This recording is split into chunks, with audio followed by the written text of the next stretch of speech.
If you're like most of the authors that I work with, you want your memoir to use your story of struggle to truly inspire others, uplift them, and help them see that there is hope. But if you're like most of the memoir authors that I work with, you also are probably a little bit frustrated at all of the generic writing advice out there. So today I want to talk about the top 5 mistakes that I see from authors who are trying to write inspirational memoir. Stay tuned.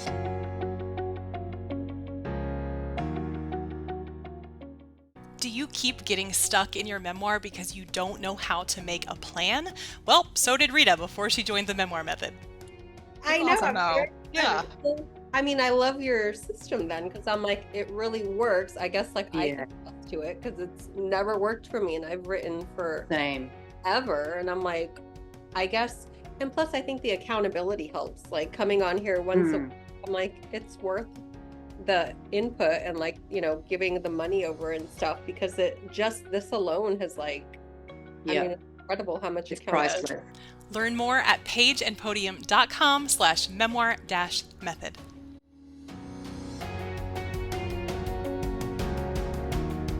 We are talking today about the top 5 mistakes that I see among first-time inspirational memoir authors. And I want to start by just defining what I mean by that. Because the reason I wanted to make this video is that I do see a lot of pieces of writing advice that are a little bit generic. And there is a very particular person that is writing this type of book. Okay, so what type of book am I talking about here? The main thing when you are thinking of an inspirational memoir is that you have come through something really, really challenging. So that can be anything from a domestic violence situation through a workplace trauma. Medical trauma is really common here, psychological issues that you have from childhood, and so on. What we're talking about is something that is really, really specific to you, but that is going to apply to a lot of other people in this world because we know that trauma does have particular shared components to it. So, when you're writing this type of memoir, usually what you're trying to do is take your very specific experience, the thing that happened to you, and figure out how you can invite other people into the umbrella of truth that you're talking about. So, in other words, how do we make meaning from these really difficult events? How do we find hope when we're in the middle of what's going on and we're really struggling with it? How do we think about bringing other people into our community to join together and really find inspiration and uplift? All of these really good, positive things that came out of a really difficult, really challenging, really traumatic, usually, experience in our life. Okay, so if that is you, you have no doubt realized that there are really positive things about the writing process for that type of book, and there are things that are really, really hard. On the positive end, I have seen over and over that because this type of book is so much more personal than a lot of other types of books, that people are really motivated to work on it. It really often, it's the kind of book that when you go to sleep at night, you're kind of still thinking about what you want it to be. All through your whole day, you're kind of like, okay, when am I going to write? How am I going to get this done? What's it going to look like? It can be really all consuming. And in a way, that's really helpful, right? Because it's going to help you get motivated. It's going to help you have that intrinsic motivation to get things done and on the page. It also is one of the most profoundly healing experiences that I have seen. Client after client after client, I see that they come through the other end of writing that memoir feeling as though they have learned new things about themselves, that it is not just learning the writing process, learning about kind of how to structure a memoir and how to get the words on the page, how to revise and publish, but really what that event meant in their life. So that's profound. That's an amazing experience that really, publishing aside, we all want to publish our book. It's an additional added benefit that you have when you publish a book like that that is over what other people have who are writing kind of a little bit more, maybe a little book that's a little bit more distant from who they are. So there are a lot of positives about writing this type of book. But at the other end, if you have gotten started or tried to get started on this type of project, you know that there are also a lot of things that make it a lot harder. So, for one thing, because we are so close to that experience, we can really struggle with the actual writing process. It just, for one thing, it is very traumatic to relive all of these ideas, get it down on paper, especially if you're trying to do it on your own without a lot of support from people who understand what that's like. It can be almost impossible. But also, because it's so close to us, people who are writing these inspirational memoirs very often find that they struggle to get the distance that they need to really self evaluate. So, as they are getting these words on the page, there is a tremendous amount of self doubt, really, a lot of issues with mindset, a lot of issues with sort of doubting whether anybody's going to care about your book, kind of who am I to have started writing this. We have another video from a few months ago called The Top 5 Questions Every Author Must Face. Go and check that video out. I know it's going to be helpful with mindset. But what I want to do today is talk about some of the mistakes that grow out of these issues kind of with mindset that grow out of the issues of being so close to your subject, because they're very specific. They are not issues that I see in a lot of other types of books. They are really, really particular to this type of memoir and this type of author. Okay, so let's get into the very first mistake that I see so often, and it is not arbitrarily the first mistake in this video. It is the first mistake in this video because it is the first mistake you will make in this process of writing your memoir. And that is, people believe that they need to start with the earliest memory they have related to that book. So, what do I mean by that? I mean that if you are writing about some kind of a psychological trauma that you've had as an adult, you no doubt have connected that back to things you experienced as a child. I've talked a little bit about my own trauma story, my own story of moving through a trauma, surviving it, getting to the memoir writing phase, and I can tell you this is really, really hard. As you are working through kind of the healing process of what you went through, you make all of these connections of sort of how you ended up in the space that you were in when the kind of current trauma happened, right?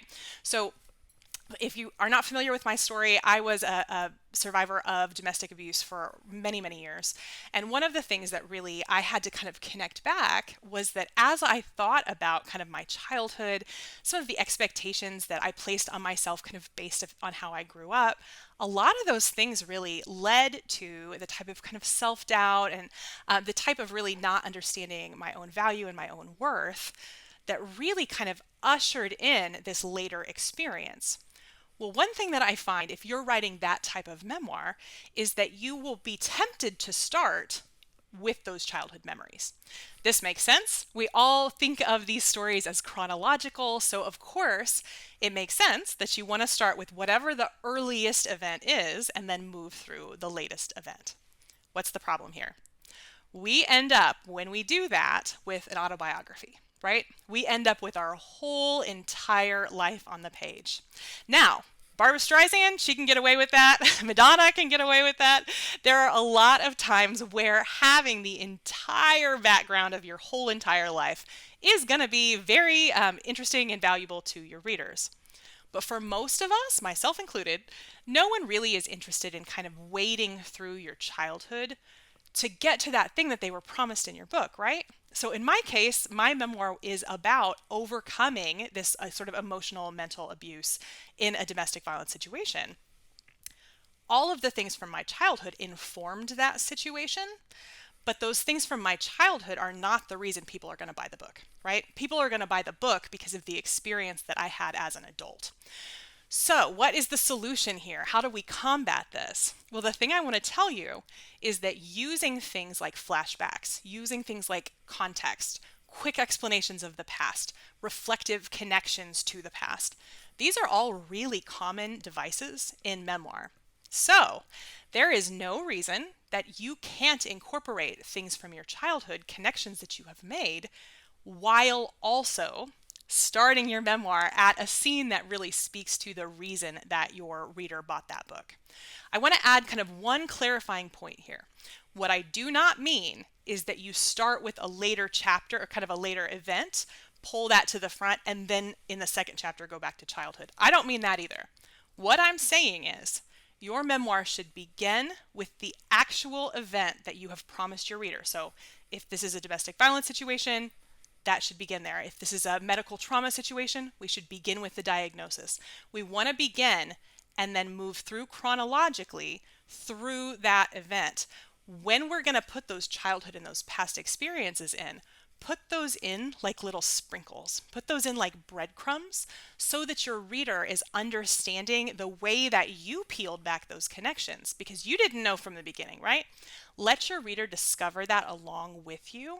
And what that does is it saves your reader having to wade through a lot of childhood stuff because you're going to just put that in sparingly where it really informs your message and really helps make your topic a lot richer.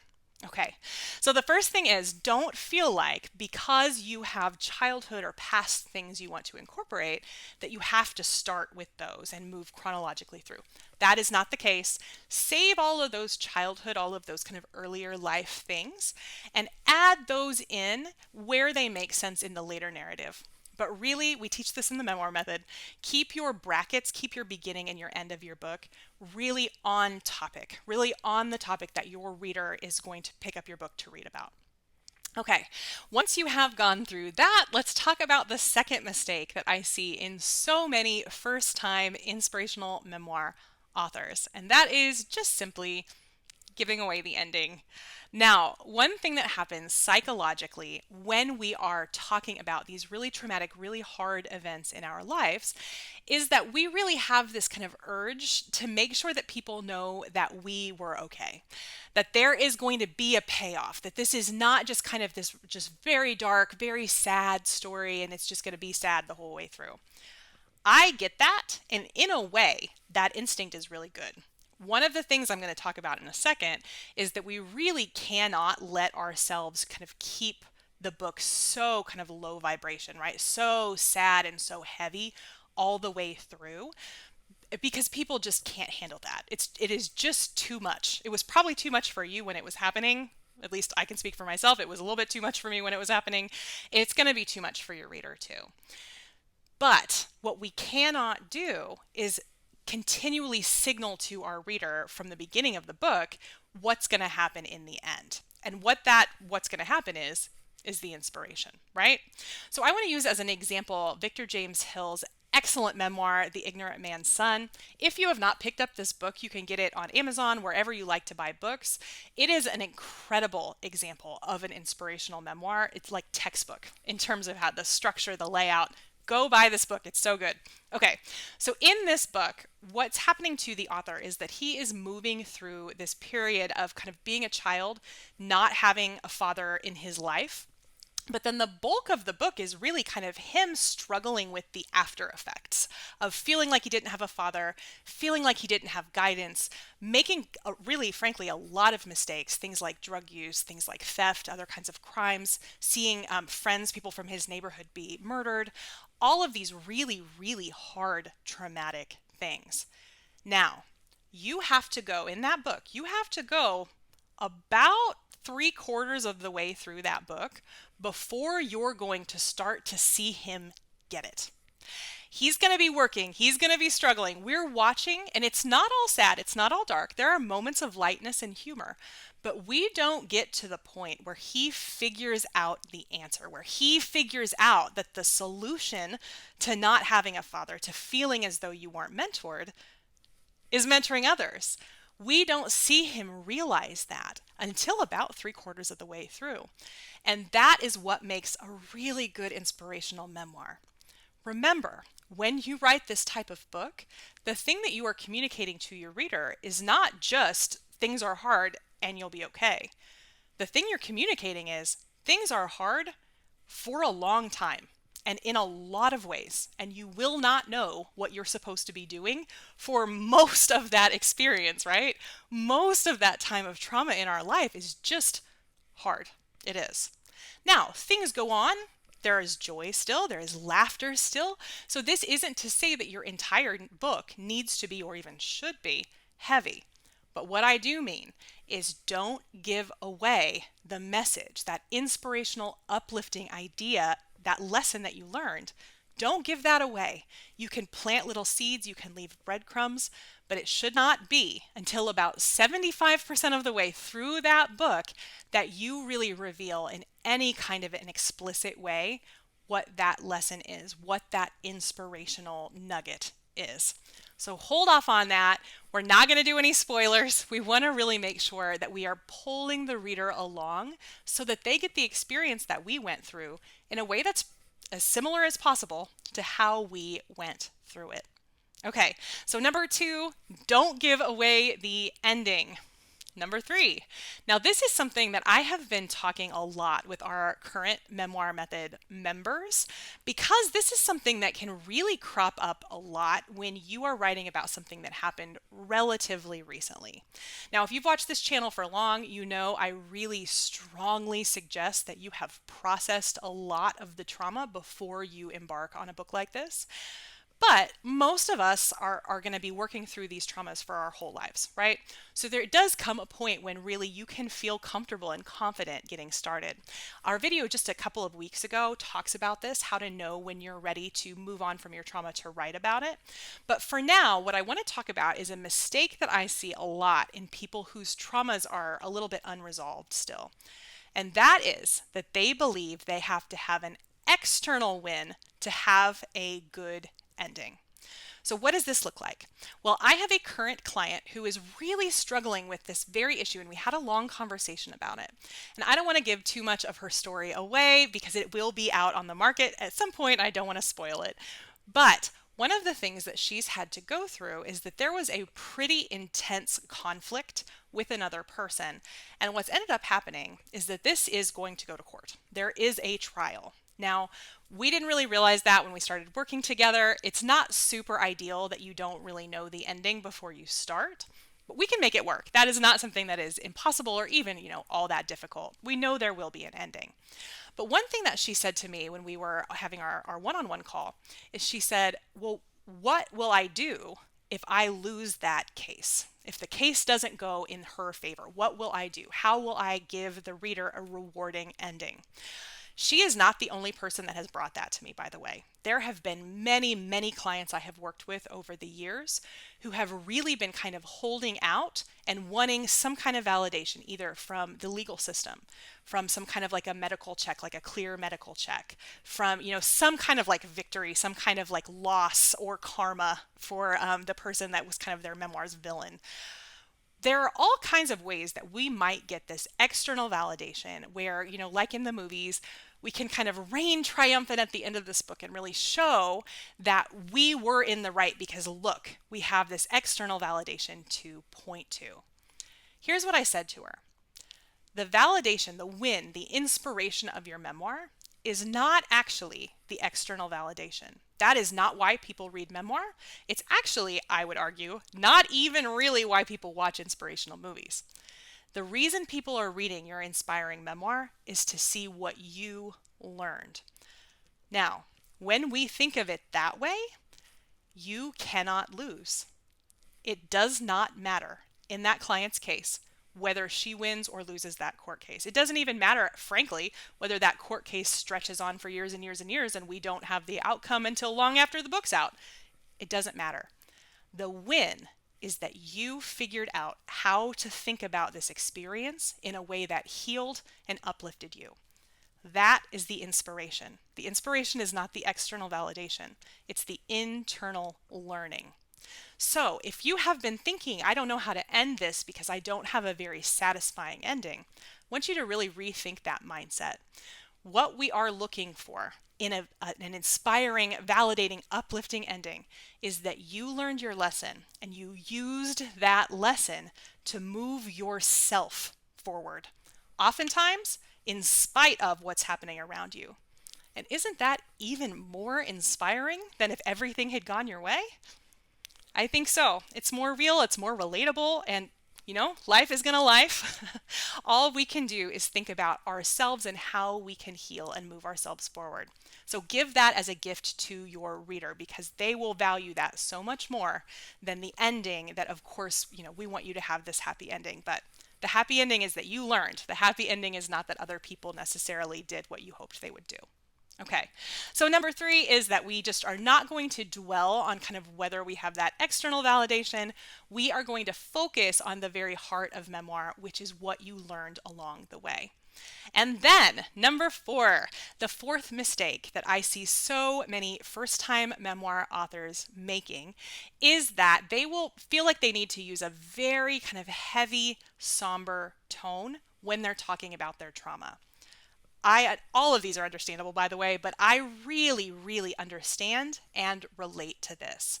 There is part of us that feels like when we are revealing such an intensely personal part of what happened to us, that we really need to make sure that the gravity and the weight of that situation is communicated to the reader. Now, there is nothing inherently wrong with this type of voice. So if this is truly this kind of heavy, somber tone, if that is really the most genuine, authentic way that you communicate about your life, if that feels right to you, you can ignore this. I want you to feel that you are putting your most genuine self on the page. But here's one thing that I want you to keep in the back of your mind, and that is that we really learn from people best when we relate to them. And the people that we relate to have a lot of dimensions to them, right? It is very, very difficult to like and trust someone that we feel like is just kind of sad and upset and everything is really, really hard at kind of one level the whole way through a book. It just is.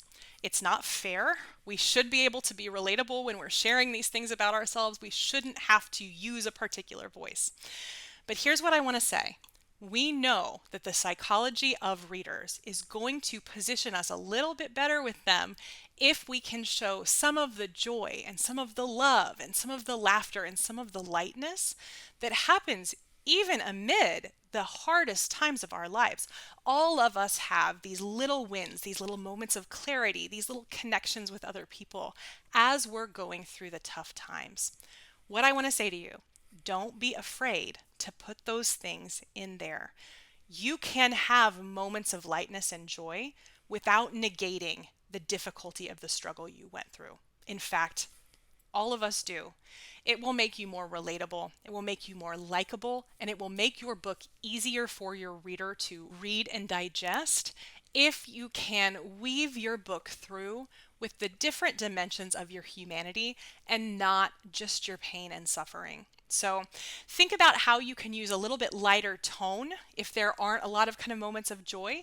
One great example is Jeanette McCurdy's I'm Glad My Mom Died. I know that title is a little bit shocking, but one thing I love about this book is that the topic is extremely heavy. It is narcissistic abuse by a parent.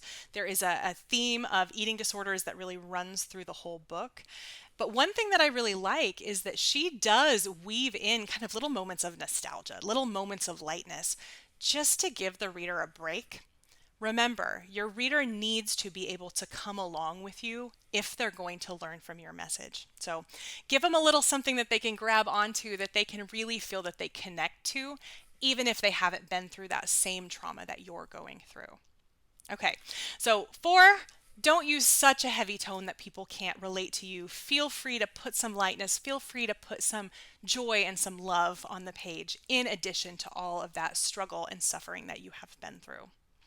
Number 5, our last tip, our last mistake that I see so many first-time inspirational memoir authors make, and that is beating the reader over the head with their message. Now, in the Memoir Method, we have a particular way that we approach the inspirational message because everybody that we work with, this is what they're wanting to do, right? They're wanting to use their particular experience to share a particular lesson that they learned, the meaning of that, the way that it can help others.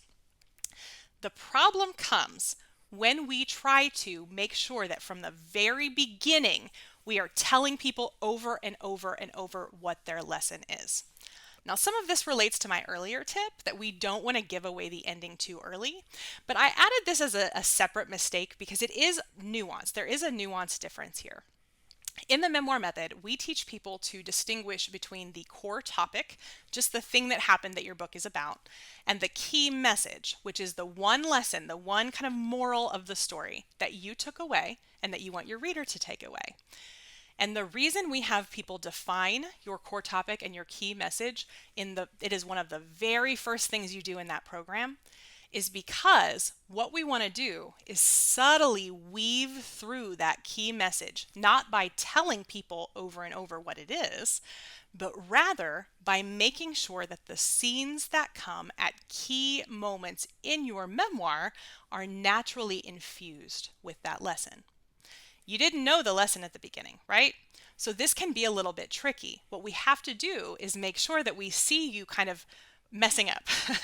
We see opportunities where the lesson was around you, where there was a chance that you could have kind of picked up, and probably you did pick up a little bit on it, right? And we want to see you working with that lesson, struggling. We want to see it just out of reach of what you can process at that moment, all the way through until you have that epiphany.